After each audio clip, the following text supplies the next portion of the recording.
Shri Gurukul science academy YouTube channel पर मैं रोशन दया chemistry PGT आपका स्वागत करता हूँ।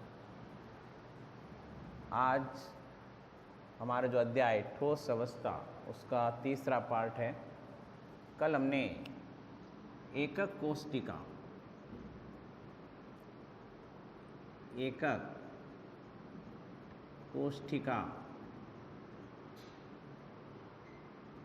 की समन्वय संख्या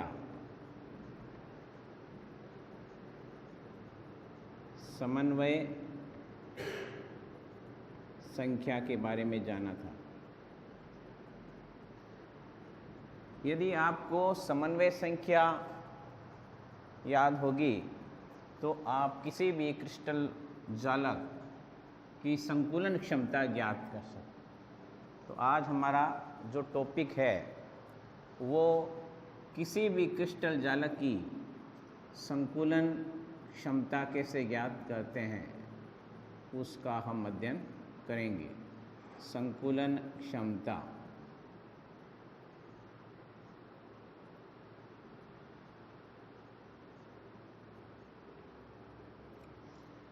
सबसे पहले हम इसे परिभाषित करेंगे कि संकुलन क्षमता होती क्या है। तो संकुलन क्षमता किसे कहते हैं? किसी भी ठोस क्रिस्टल में जो अवयवों की संख्या होती है वो उस क्रिस्टल के कितने प्रतिशत भाग को घेरती है उसे कहा जाता है क्रिस्टल की संकुलन क्षमता। तो हम संकुलन क्षमता के बारे में जानेंगे। तो मैंने बताया था कि संकुलन क्षमता आपको निकालने से पूर्व एकक कोष्ठिका की समन्वय संख्या कोऑर्डिनेट नंबर के बारे में आपको पता होना चाहिए। जैसे सबसे फर्स्ट हम बात करते हैं आद्य एकक कोष्ठिका या सरल एकक कोष्ठिका। आद्य या सरल एकक कोष्ठिका, एकक कोष्ठिका।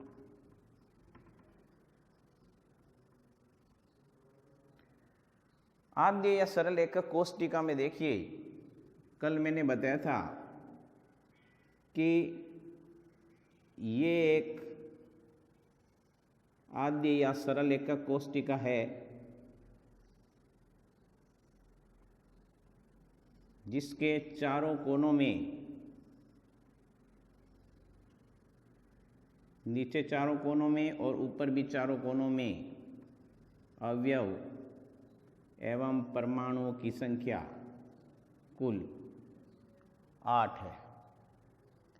लेकिन यहाँ पर संकुलन क्षमता का अभिप्राय यह है कि ये जितने भी अवयव है, परमाणु है, ये इसको कितना प्रतिशत भाग घेरते हैं। मैंने बताया था कल, ये इसकी वास्तविक संरचना नहीं है। इसकी वास्तविक संरचना इस प्रकार से होती है।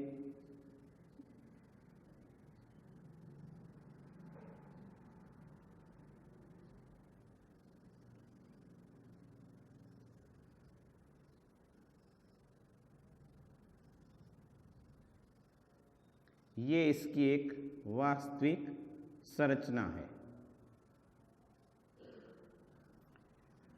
अब देखिए, एक परमाणु वो कितने भाग इसको ये घेरता है, इसका योगदान कितना है, कल मैंने बताया था 1/8 × 8।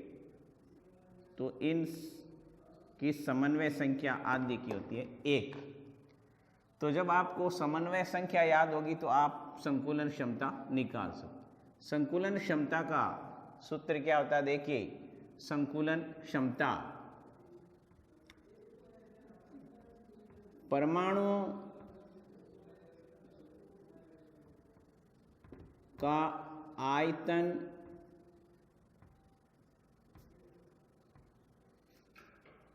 अपॉन एकक कोष्ठिका का आयतन। एकक कोष्ठिका का आयतन इंटू 100, ये संकुलन क्षमता का सूत्र है। सबसे पहले परमाणु का आयतन, हम परमाणु को एक स्फीयर के रूप में मानते हैं, एक गोले के रूप में मानते हैं। तो गोले का जो आयतन होता है वो होता है 4/3 पाई r क्यूब अपॉन एकक कोष्टिका का आयतन। जो ये एकक कोष्टिका है वो एक घन आकार की है और घन का आयतन होता है भुजा क्यूब। तो हम उसकी भुजा यदि a मान लें तो इसका आयतन हो जाएगा a क्यूब।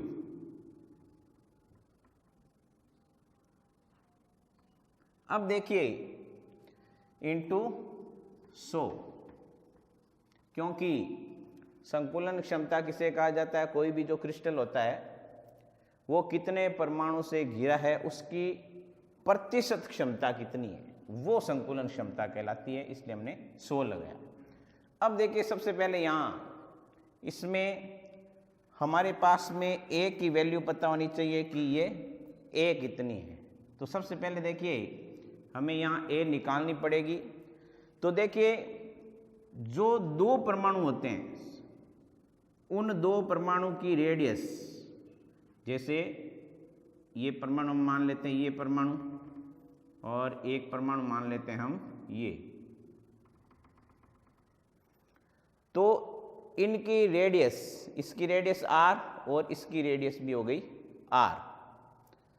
तो ये दोनों r हो गई। तो एक इसमें मान लीजिए सपोज कीजिए इसकी रेडियस है r, तो टोटल ये कितनी हो गई यहां से यहां तक 2r। ये समझने की बात है, ध्यान से देखना स्टूडेंट्स कि दो परमाणु, जैसे यहां अलग से बना देता हूं, ये इसकी साइड है A, एक परमाणु यूं और ये दूसरा परमाणु और इनकी ये रेडियस, तो कितनी हो गई 2r।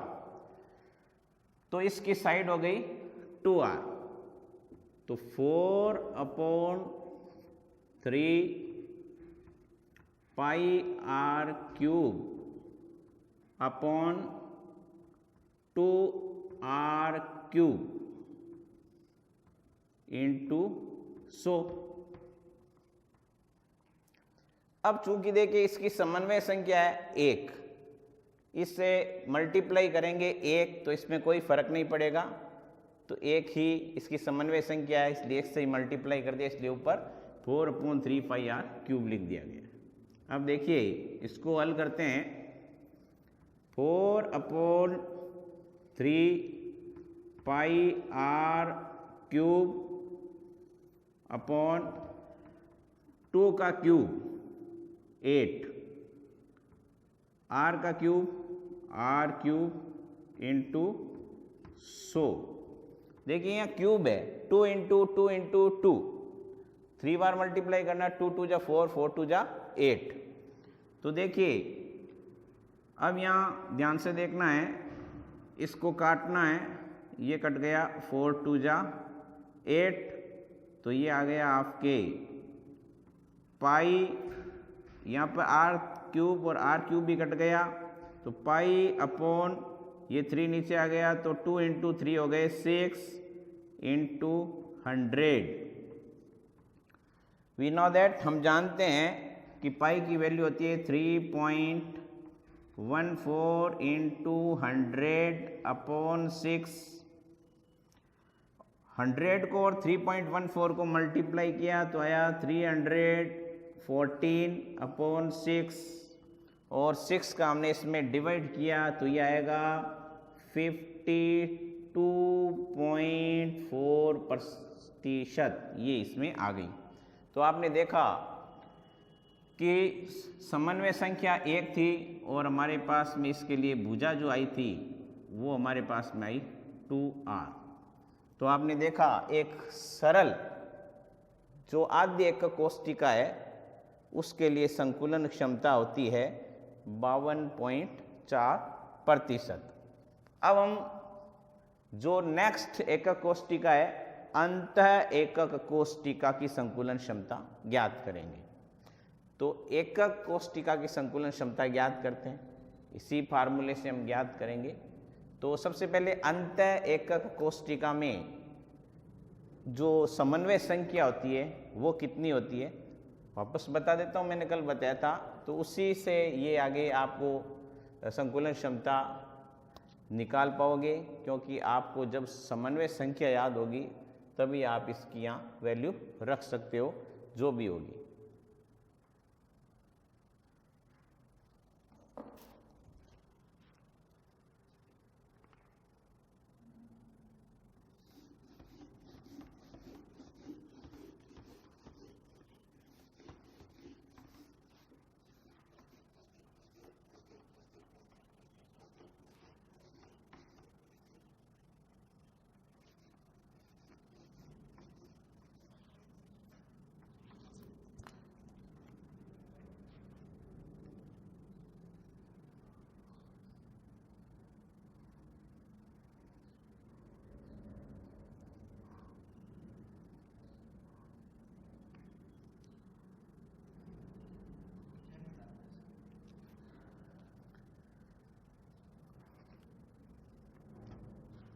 अब देखिए दूसरा अंतः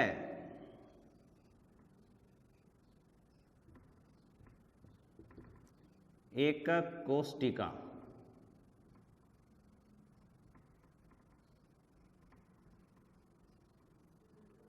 एक अंतः एकक कोष्टिका की जो आपके समन्वय संख्या होती है, कोऑर्डिनेट नंबर, वो क्या होता है देखिए।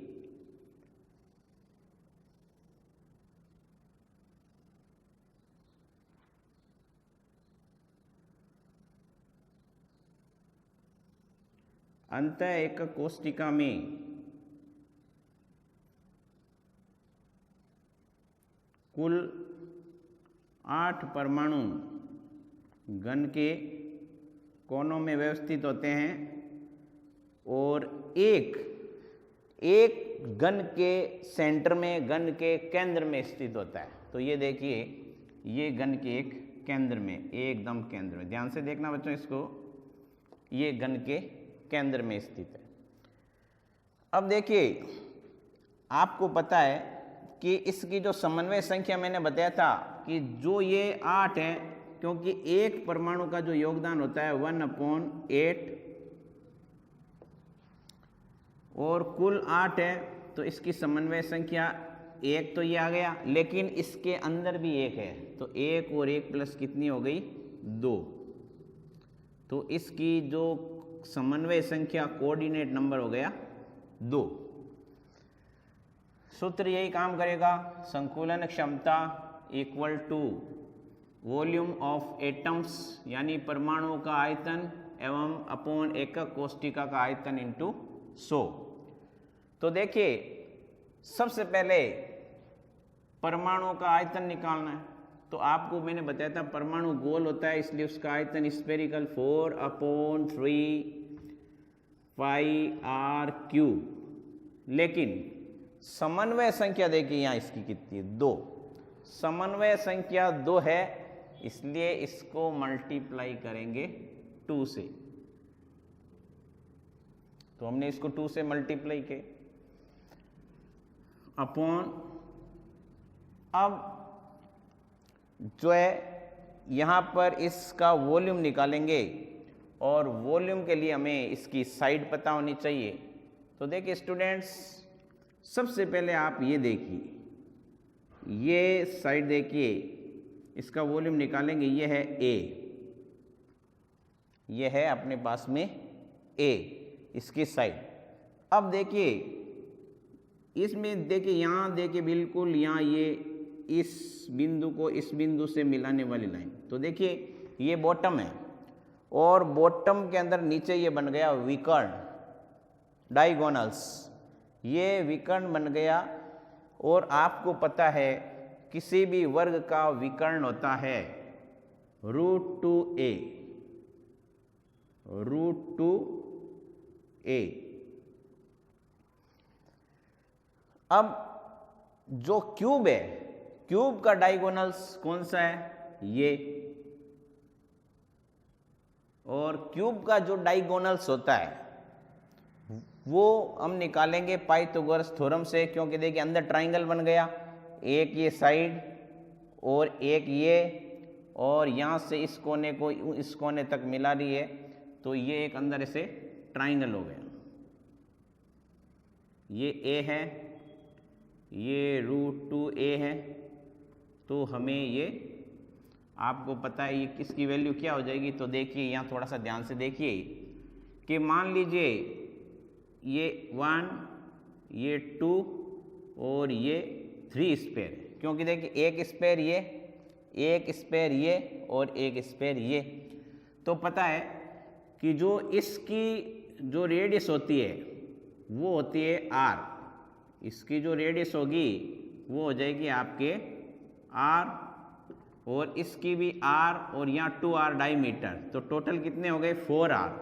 तो पाइथागोरस थ्योरम लगाएंगे, तो देखिए पाइथागोरस थ्योरम a² प्लस ये हो गई हमारे पास में √2a का स्क्वायर इक्वल टू ये 4r का स्क्वायर, 4r का स्क्वायर। अब देखिए a² प्लस √2 का स्क्वायर होता है 2, तो ये 2a² इक्वल टू 4 4 जा 16r²। कोई प्रॉब्लम नहीं है। ये देखिए ये पाइथागोरस थ्योरम लगाया गया है, क्योंकि ये a था और ये जो नीचे बॉटम के अंदर ये वर्ग है, तो उसका जो विकर्ण था वो √2a था। तो इसके अंदर लंब को और ये आधार को इन दोनों का स्क्वायर किया, तो बीच में देखिए 1, 2 और 3 स्पेयर है, और 3 स्पेयर का जो है ये लेंथ होती है ये r, ये r, और बीच में डायमीटर है 2r, तो ये 4r का स्क्वायर। अब देखिए 2a² और 1a², तो ये टोटल हो गया 3a² इक्वल टू 16r²। अब देखिए a² इक्वल टू 16r²/3, यहाँ स्क्वायर है तो स्क्वायर हटाया तो रूट लग गया, a इक्वल टू √16r²/3। चूंकि 16 का रूट आ गया 4, r² का हो गया r, और नीचे ये हो गया √3। तो हमारे पास में जो अंतः एकक कोष्टिका है उसकी भुजा आ गई 4r/√3²। तो ये लिखते हैं 4r/√3। लेकिन यहाँ देखिए आयतन है, तो ये पूरी घन की एक भुजा हुई, तो उसका आयतन ये हो गया इंटू 100, ये इंटू 100 कर दिया इसको। अब देखिए अब हम इसको सॉल्व करते हैं।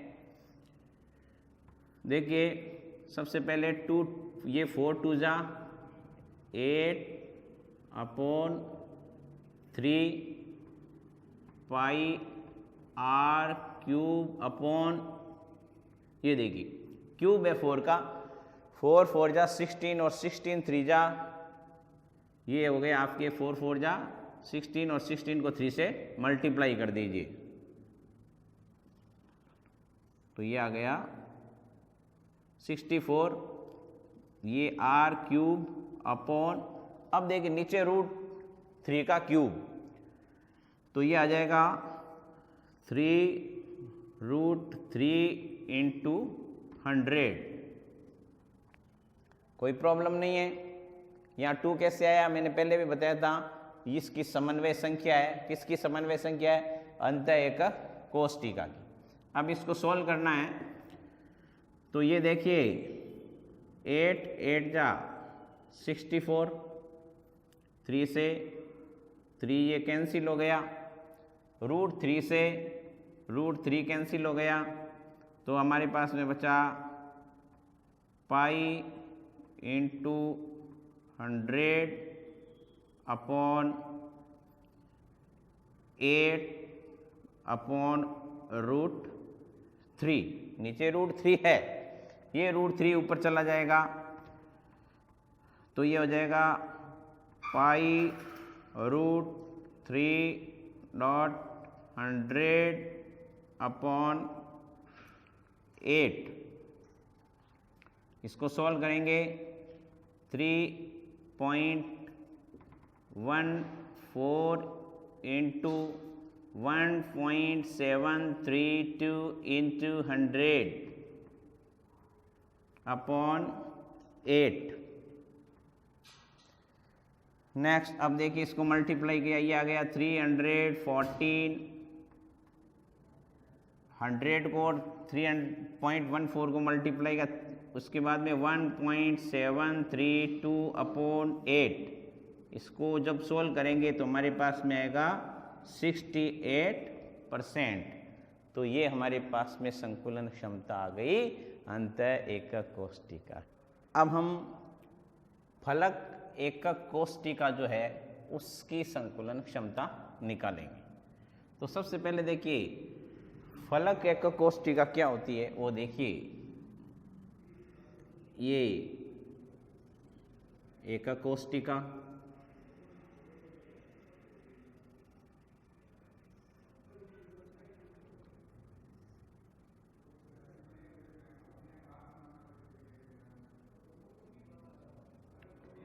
इसके चारों नीचे के ये परमाणु एवं 4 ऊपर के परमाणु तथा इसके प्रत्येक फलक पर बीच में एक एक परमाणु और एक आगे और एक पीछे वाले फलक पर। तो इसकी समन्वय संख्या क्या होती है सबसे पहले आपको वो पता होना चाहिए। मैंने बताया था कि एक परमाणु का योगदान 1/8 होता है। तो सबसे पहले जो चारों कोनों पर है वो 1/8 इंटू 8, तो इनकी समन्वय संख्या हो गई 1। अब देखिए कुल पॉइंट है ये 6 और इनमें प्रत्येक की समन्वय संख्या, एक परमाणु की समन्वय संख्या होती है 1/2।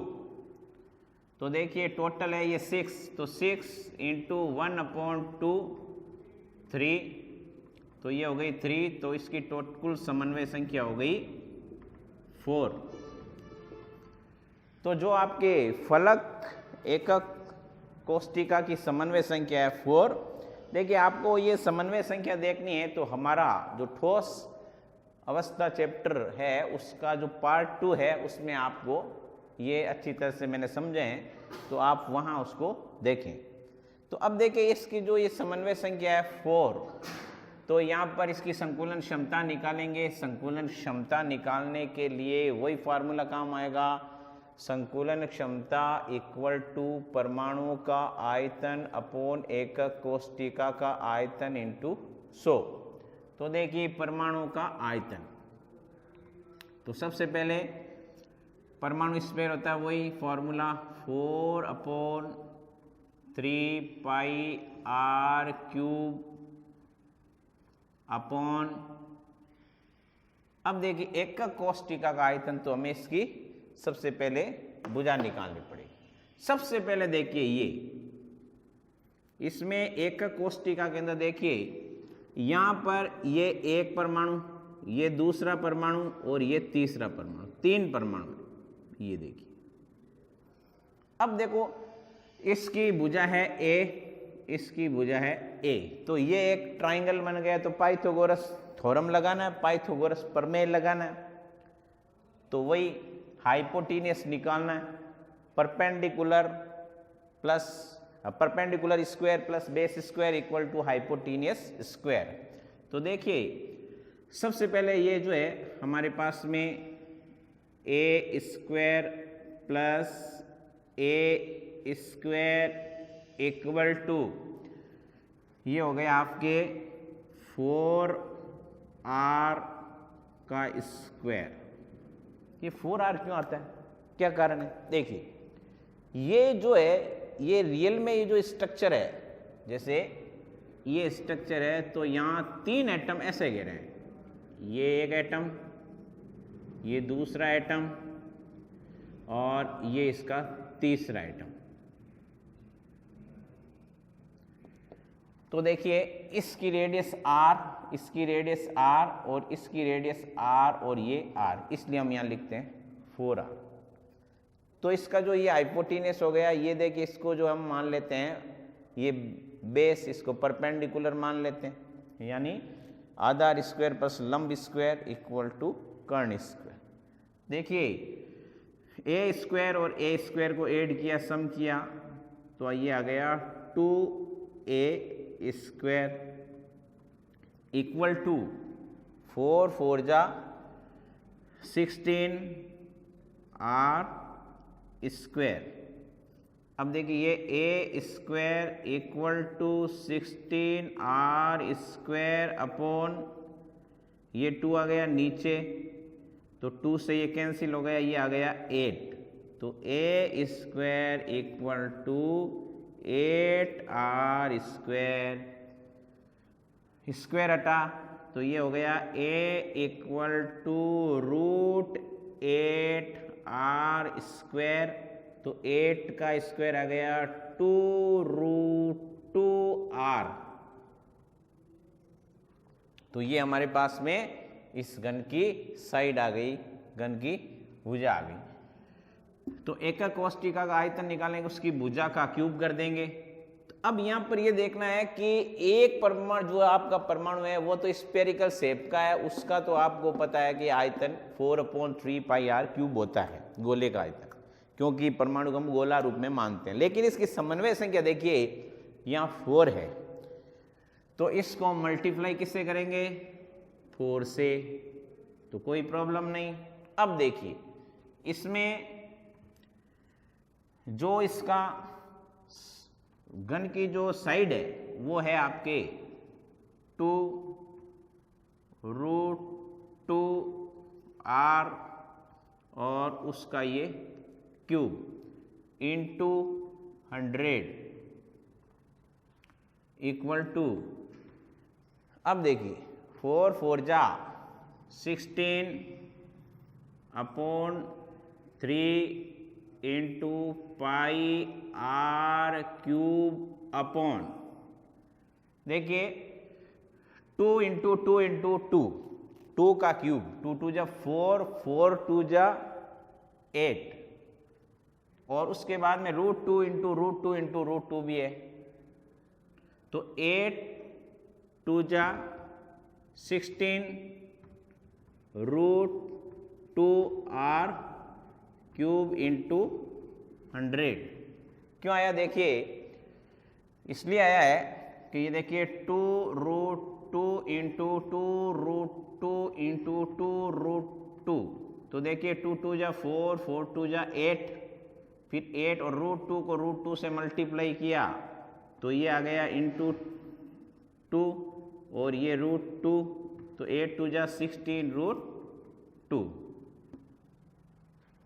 अब देखिए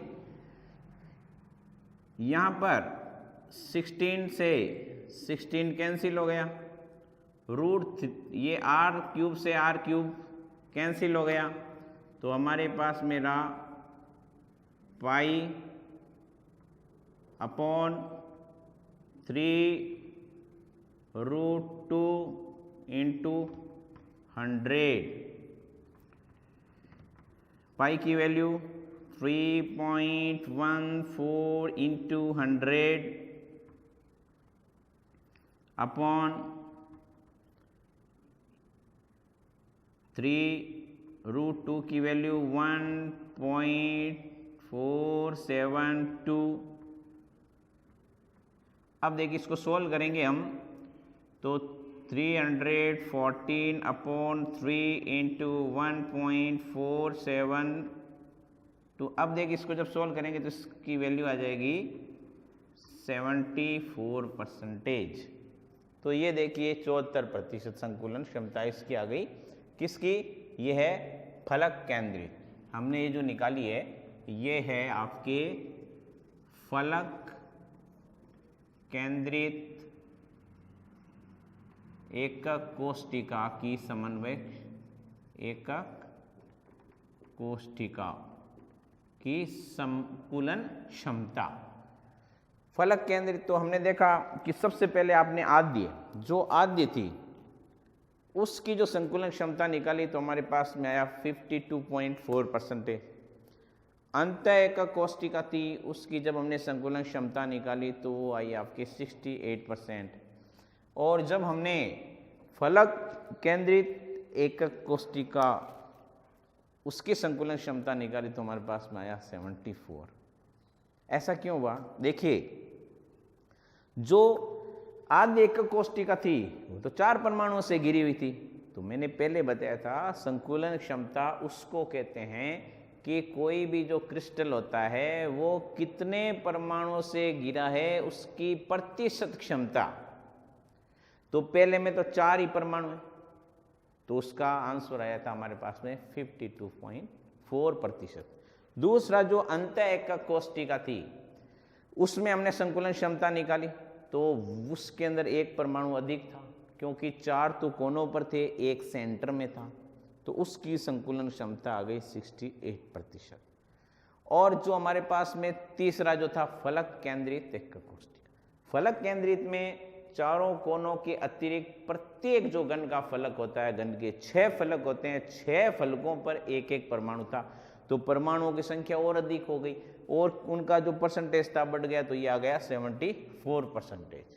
तो अब देखिए, अब यहां ध्यान से देखना, सबसे पहले हमने जो है आद्य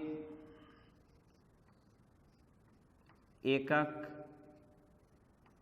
कोष्ठिका उसकी संकुलन क्षमता निकाली। तो देखिए, सबसे पहले इसकी समन्वय जो कोऑर्डिनेट नंबर यानी समन्वय क्षमता कितनी थी, समन्वय संख्या वो थी आपके इसके अंदर 1। संकुलन क्षमता कितनी आई इसकी, संकुलन क्षमता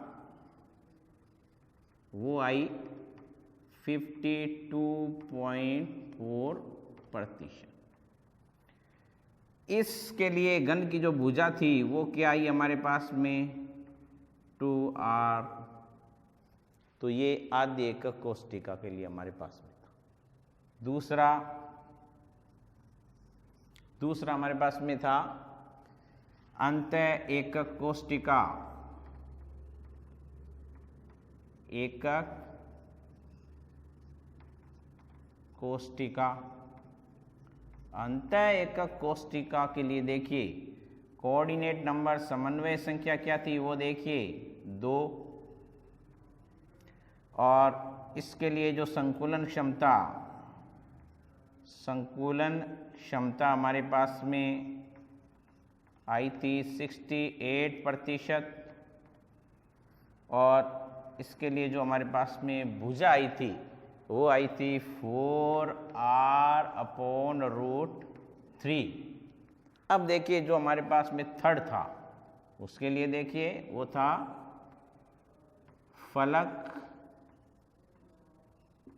केंद्रित एकक कोष्ठिका।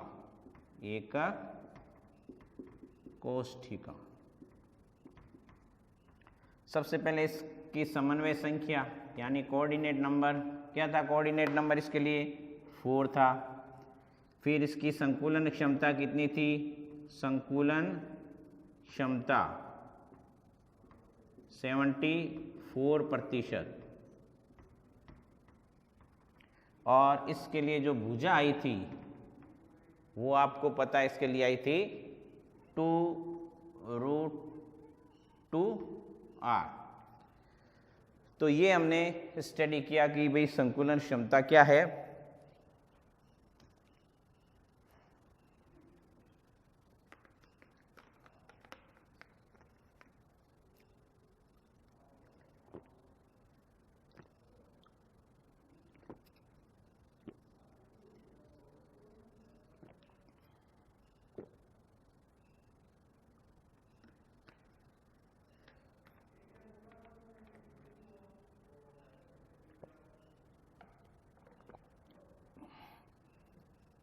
बेटा तो बंद कर दो कैमरा।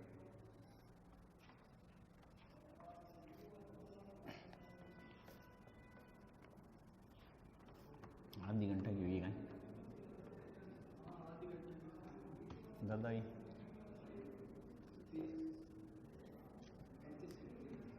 35 मिनट की ना।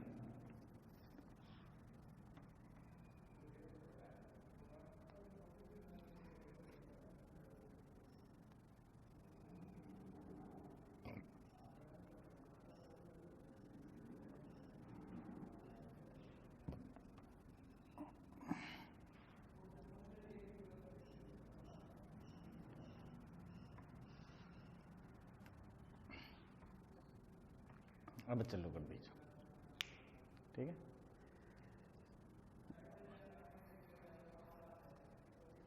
अब हम ज्ञात करेंगे एकक कोष्टिका का घनत्व कैसे निकालते। एकक कोष्टिका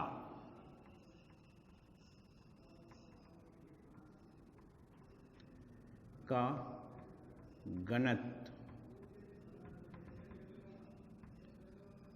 देखिए घनत्व का मीन्स क्या होता है, डेंसिटी, यानी घनत्व होता है द्रव्यमान अपॉन आयतन।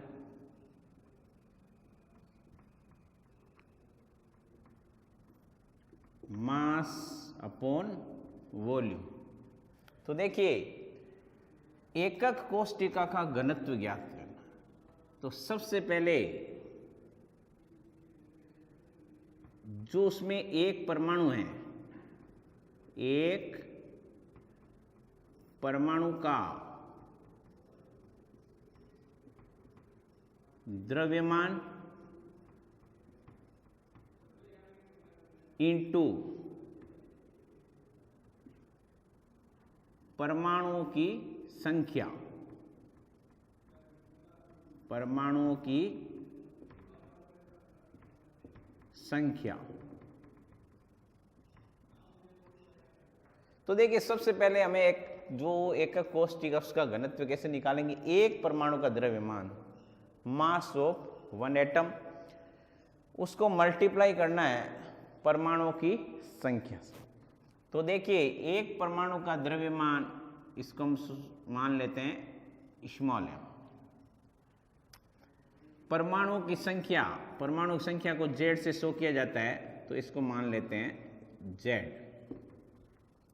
अब देखिए अपॉन, यहां पर इसकी डेंसिटी निकालनी है, घनत्व निकालना है, तो घनत्व में हमेशा जो है किसका भाग देते हैं, हमेशा देते हैं आयतन का। तो इसका आयतन हो जाएगा ए क्यू, क्योंकि देखिए एकक कोष्टिका, ये एकक कोष्टिका है,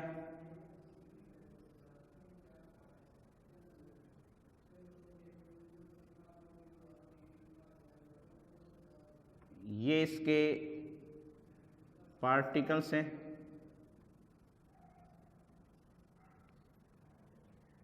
तो इनमें देखिए ये कितने, इन परमाणुओं की संख्या कितनी है उसको जब मैंने मल्टीप्लाई किया और उसमें यदि मैं इसका भाग दे देता हूं इसके आयतन का, तो मेरे पास में घनत्व आ जाएगा।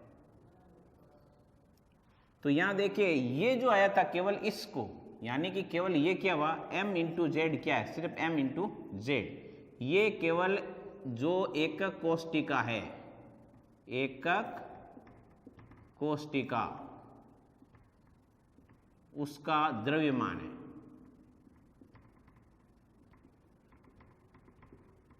ये केवल एकक कोष्टिका का द्रव्यमान है। जब इसमें अपन भाग दे देते हैं आयतन का, तो हमारे पास में एकक कोष्टिका का घनत्व आ जाता है। अब देखिए ये m, ये मोल कंसेप्ट से सॉल्व करते हैं। Small concept capital M upon N0 dot Z upon A Q. Capital M Z upon N0A cube. यहाँ N0 का मतलब है आवोगाद्रो नंबर, आवोगाद्रो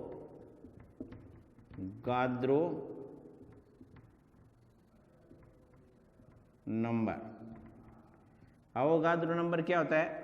6.022 इंटू 10⁻23, ये आवोगाद्रो नंबर होता है।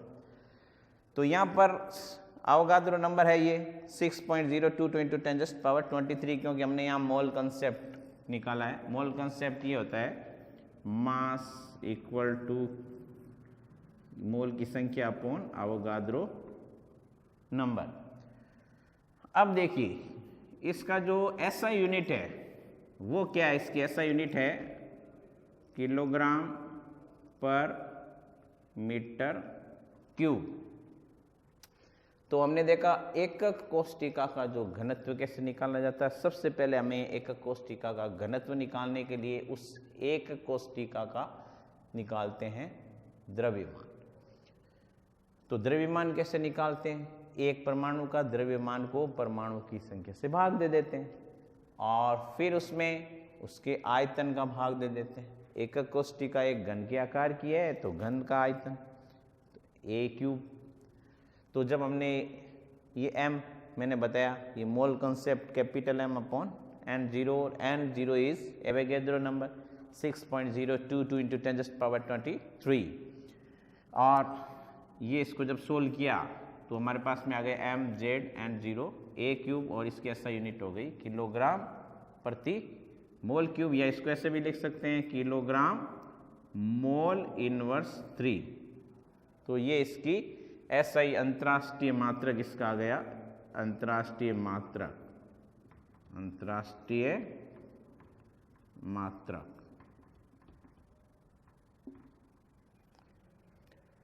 तो ये हमारा एकक कोष्ठिका का जो घनत्व निकालने का फॉर्मूला। ठोसों में दोष, देखिए जो ठोसों में दोष होता है वो 3 प्रकार का। नंबर 1 स्टाइकियोमेट्री,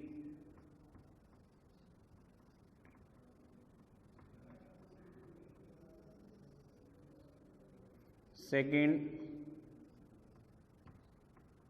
नॉन स्टाइकियोमेट्री,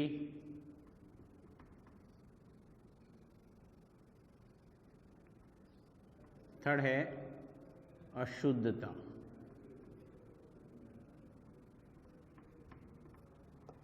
सबसे पहले हम अध्ययन करेंगे स्टाइकियोमेट्री। स्टाइकियोमेट्री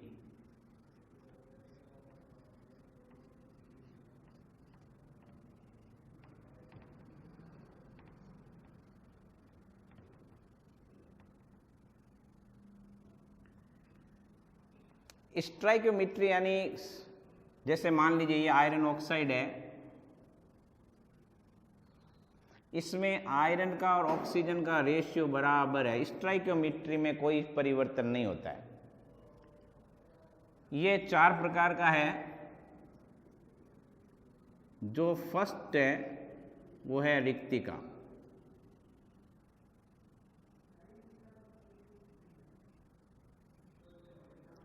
जो सेकंड है वो है अंतराकाशी,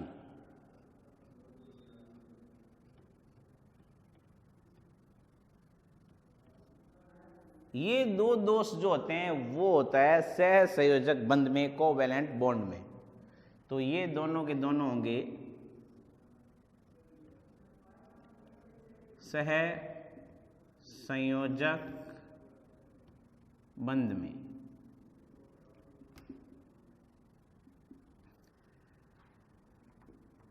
अगला जो है फ्रैंकेल दोष एवं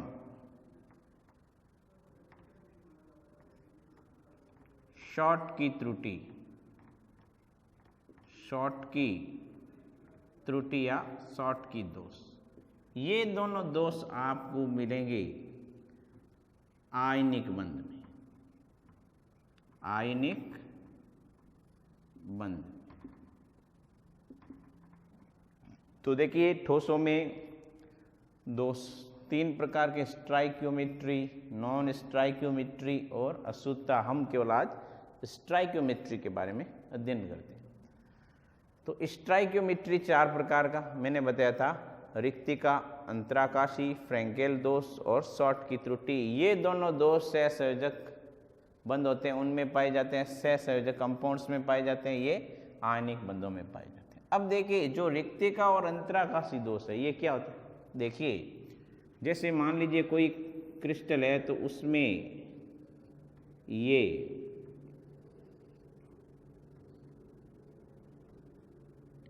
इसके अंदर ये अवयव कण है, इसमें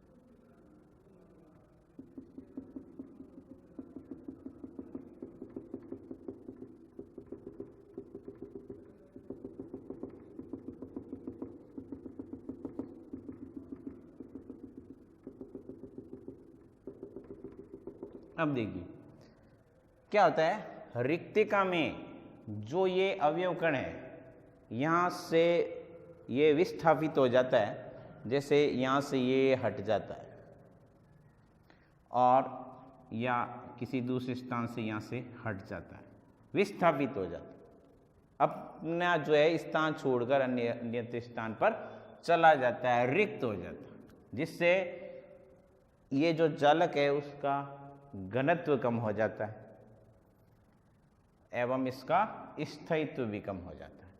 तो ये दोष है, ये कहलाता है रिक्तिका स्ट्राइक्योमेट्री दोष। दूसरा है अंतराकाशी दोष, यह भी सहसंयोजक यौगिक में पाया जाता है। इसमें क्या होता है कि सेम वही जैसे ये जालक है, इस जालक के बीच में जो ये अंतराकाशी स्थान है, क्योंकि देखिए बीच में कोई रिक्त स्थान तो इसमें है नहीं, लेकिन इस क्रिस्टलीय जालक में बीच में जो स्पेस है जिसे अंतराकाशी स्थल कहा जाता है, यहाँ पर कोई दूसरा जो परमाणु होता है वहाँ अंतराकाशी स्थल पर आ जाता है, तो इसलिए इसे कहा जाता है अंतराकाशी दोष। तो ये अंतराकाशी दोष है। तो आपको पता चला कि अंतराकाशी दोष क्या है। इससे क्या होता है कि जो ये जालक में एक परमाणु अधिक होने से इसका घनत्व बढ़ जाता है। अगला देखिए फ्रैंकेल दोष। फ्रैंकेल दोष में क्या होता है वो देखिए कि जैसे मैंने पहले भी बताया था, ये केवल आयनिक यौगिक में होता है, तो यहाँ आयन बना देता हूँ, ये A+ आयन, ये B-, A+, B-, A+, B-, A+, B-, A+, B-, A+, B-। अब देखिए जो धन आयन है, धन आयन है वो यहाँ से विस्थापित होकर इस स्थान पर चला जाता, जैसे ये A जो है A+ आयन, ये अंतराकाशी स्थान पर आ गया। तो इसके लिए आवश्यक शर्त यह है कि जो धनायन है उसका आकार ऋणायनों से बड़ा होना चाहिए। जैसे इसके एग्जाम्पल है जिंक सल्फाइड,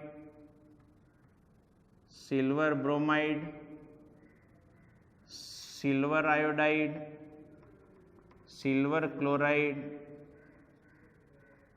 स्टूडेंट्स देखिए लगभग सिल्वर के जो हैलाइड होते हैं वो सबसे अच्छा इसका उदाहरण है।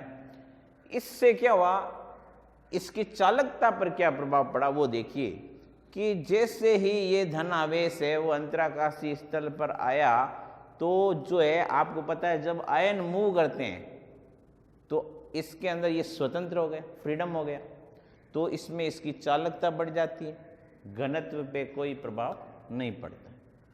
अगली जो त्रुटि हमारे पास में हुआ है शॉर्ट की त्रुटि। शॉर्ट की त्रुटि क्या है? शॉर्ट की त्रुटि में ये ध्यान रखना है, जैसे मान लीजिए जालक है और इस जालक में एक मान लीजिए ये कोई भी प्रकार का आयन चला जाता है, बिल्कुल इस जालक को छोड़ के बाहर चला जाता है, तो दूसरा जो नेगेटिव आयन है वो भी उसको छोड़ के बाहर चला जाता है, तो स्पेस हो जाती है, खाली जगह हो जाती है, रिक्त स्थान हो जाता है।